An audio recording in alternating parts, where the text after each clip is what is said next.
যিনি সাংগঠনিক সম্পাদক হিসাবে নির্বাচিত হয়েছে, দায়িত্ব পেলে প্রথম হয়েছে, প্রথম খন্দকার এজাজুল হাসান বাবু।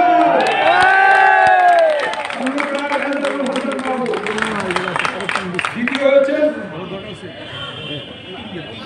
তিনজনের মধ্যে দ্বিতীয় হয়েছে সাংগঠনিক সম্পাদক 2 মোহাম্মদ অ্যাডভোকেট মাহবুব মুর্শেদ জাফর। ঠিক আছে। সাংগঠনিক সম্পাদক 3 মোহাম্মদ টিপু সুলতান। ঠিক আছে। সাধারণ সম্পাদক নির্বাচিত হয়েছেন আলহাজ মনিরুল ইসলাম।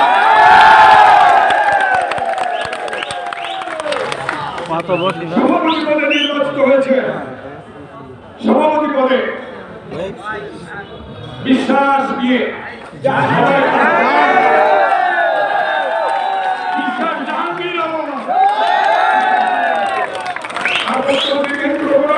সকলে মিলে বিশেষ সুন্দর ভাবে এখান থেকে যাবে।